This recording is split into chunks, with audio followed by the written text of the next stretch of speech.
10 महीने में भारत का अपना एआई मॉडल उपलब्ध होगा। आज आईटी मंत्री अश्विनी वैष्णव ने इसका ऐलान किया। इसके लिए करीब 10 कंपनियां सरकार ने शॉर्टलिस्ट भी कर दी। We are calling for proposals to develop our own foundational model, and there are at least 6 major developers who will be able to create foundational models in the next 8 to 10 months. अगले 8 से 10 महीने के अंदर उपलब्ध होगा, जो कि chat GPT, deep seek और गूगल के जेमिनी को टक्कर देने के लिए बिल्कुल तैयार होगा। 10 कंपनियां जो शॉर्टलिस्ट हुई है उसके अंदर सबसे पहले जियो प्लेटफॉर्म है, टाटा कम्युनिकेशंस है, डीप सीक आया है, उसका बहुत जल्दी आप अगला देखेंगे भारत का निकलेगी डीप सीक के मुकाबले। आप बिलीव करती हो साइंस पे? कुछ थोड़ा बहुत, हाँ कुछ थोड़ा बहुत। ये क्या हो रहा है? मैं यूनिवर्सिटी की लड़कियों से बात कर रही हूँ और वो कह रही हैं कि मैं साइंस पर ही बिलीव नहीं करती। क्या हो गया भाई? वो तो पैसे लगा के जा रहे हैं ना। हम तो ऑलरेडी चांद पे रह रहे हैं, आपको नहीं पता? नहीं मतलब क्या, हम कैसे, हम तो चांद पे नहीं रह रहे। चांद पे पानी है? पानी नहीं है। हाँ तो इधर भी नहीं है। और अभी तो रुको, क्लाइमैक्स अभी बाकी है। वहाँ पे गैस है? नहीं गैस इधर भी नहीं है। वहाँ पे बिजली है? नहीं। ये अभी देखे लाइट नहीं है इधर भी। इस टाइम इधर अभी मजा आएगा ना भिड़ो। अब भारत का प्रधानमंत्री जा रहा है फ्रांस में, और फ्रांस के बाद जा रहे हैं यूएसए में। फ्रांस में हमने डील कर लिया आर्टिफिशियल इंटेलिजेंस की, जो कंपनीज हैं उन्हें भी पिच किया जाएगा। अब भारत में आइए, भारत का जो क्लाउड है, जो पूरा का पूरा ये पूरा इकोसिस्टम है, इसे यूज कीजिए और इस गेम को हम जीत सकते हैं। यही मौका है कि इनसे फायदा उठा के हम विकसित भारत पे फोकस करें। अरे कहना क्या चाहते हो? डेवलप्ड इंडिया कैसे बनाना है? डेवलप्ड इंडिया होगा पैसे दो, टेक्नोलॉजी लो, पैसे दो, डेवलपमेंट के मॉडल खरीदो। अमेरिका चाहेगा कि भारत के इंजीनियर्स को यूज किया जाए, भारत के अंदर कैप्टिव यूनिट्स खोली जाए, जिसके कारण यहाँ पे डिजाइन डेवलपमेंट जल्दी हो आ जाए। ये बड़ी अच्छी बात कही आप। अब इंडिया ने हिला दिया है पूरी दुनिया को, क्योंकि India to invest nearly 17,000 crore to develop critical minerals sector. कि चीमा साहब इस वक्त भारत के साथ रिलेशनशिप अमेरिका की कमजोरी, जरूरत है उनकी, जरूरत। उसकी वजह यह है कि उस कमरे के अंदर देख लेना कि भारतीय कितने बैठे थे, क्यों बैठे थे, अपने इंटेलेक्ट की वजह से बैठे। और मैं इस पे भारत के हवाले से ये कहना चाहूंगा कि यहाँ पे सारा चलाने वाला भारतीय है। आपको देखना होगा आर्टिफिशियल इंटेलिजेंस एडवाइजर जो कृष्णा है, भारतीय। अमेरिकन के पास क्या चॉइस है? 12 साल से अपने बच्चे नशों पे लगा दिए, सर्वाइव कर रहा है अमेरिका आज जो दुनिया में।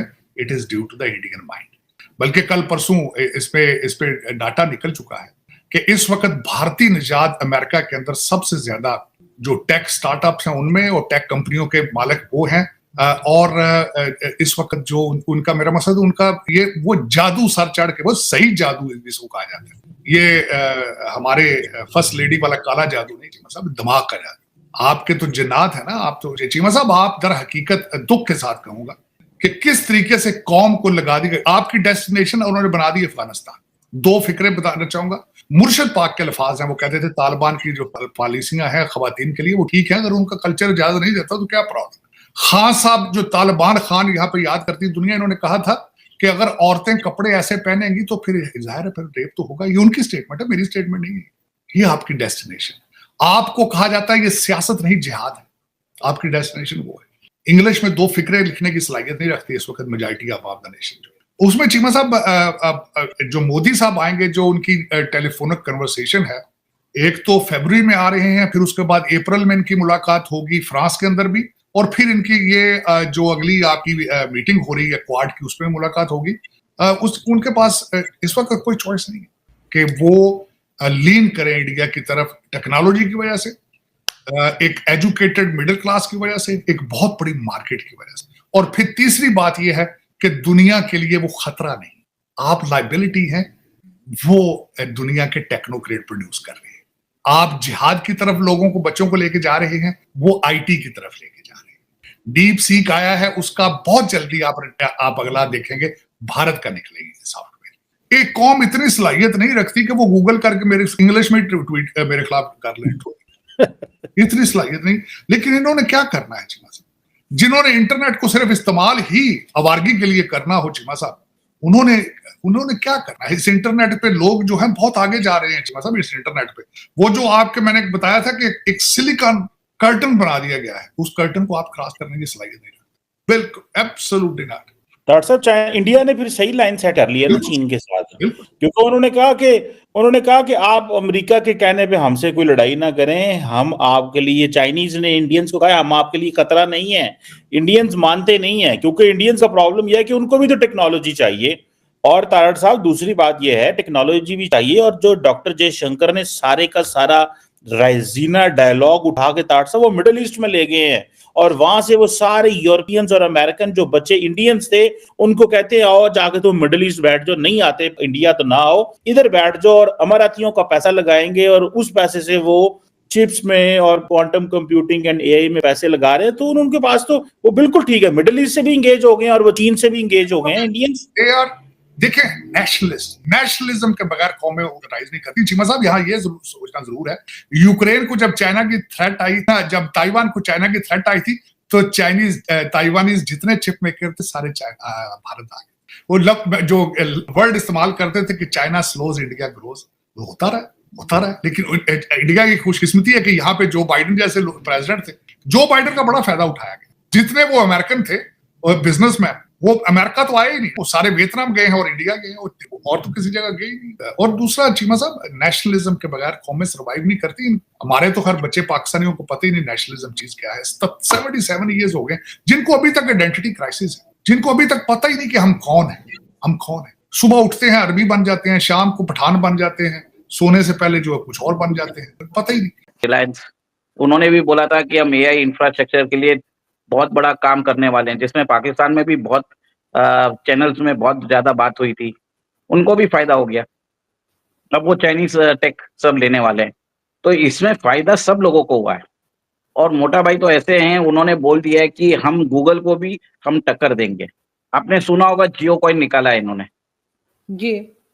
जैसे गूगल एक ब्राउजर है, वो अपना ब्राउजर निकाल चुके हैं जियोस्फीयर। आज रिलायंस के पास इंडिया में 45 करोड़ सब्सक्राइबर्स है, जो विश्व की जो पॉपुलेशन है 6% पॉपुलेशन है। वो बोलते हैं आप गूगल में जाके ब्राउज मत करिए, जियोस्फीयर यूज करिए, हम आपको जियो कॉइन देंगे। India China export level mechanism जो है वो रिज्यूम हो रहा है on hydrological data trans border river cooperation के ऊपर, जो कि इंडिया का है कि ये जी 136 अरब डॉलर के ये जो इन्होंने बना रहे हैं, एंड देन और बहुत सारे इनके जो बायलैटरल्स हैं उसको। सबसे बढ़ के एयर सर्विसेज इंडिया ने मुश्किल डाल दी चाइना को। उन्होंने कहा जी चाइनीज बिजनेस खज्जल होते हैं तो हों, हम डायरेक्ट एयर सर्विस नहीं चलाएंगे। बात है आर्टिफिशियल इंटेलिजेंस की टेक्नोलॉजी की, और वो टेक्नोलॉजी जो कि हजारों करोड़ मांगती है, $4 बिलियन के आसपास, मतलब 34,300 करोड़ हम लोगों को हमारी गवर्नमेंट ने mineral plan, national critical mineral mission में डाला है। इधर हम इतना पैसा स्पेंड करेंगे किस चीज के लिए? देखिए, आपके सामने दो बड़े खतरे हैं, एक तो चाइना है और एक अमेरिका है। ये डिफेंस के खतरे हो ना हो, ये मिशन के, ये सेमीकंडक्टर्स के, ये आर्टिफिशियल इंटेलिजेंस के। अभी आपने देखा चाइना की एक कंपनी ने अपना जैसे बोलते एआई, आर्टिफिशियल इंटेलिजेंस का सबके सामने दिखाया, उसका बताया कि हम जो चीज कई $1 बिलियन पे अमेरिका ने बनाई थी, हमने कुछ $1 मिलियन में बना ली, और उसका कोड भी पब्लिक कर दिया। जिसका मन करे वो उस कोड को कॉपी करके और अपना एक बना ले। मतलब ये कि चाइना और अमेरिका दोनों आर्टिफिशियल इंटेलिजेंस में कट थ्रोट कंपटीशन पे हैं साथ में। अब इसमें इस पूरे गेम में इंडिया का है। इंडिया अपने आप को एक जैसे बोलते टेक्नोलॉजी सुपर पावर मानता है या नहीं मानता, लेकिन अमेरिका जरूर मानता है।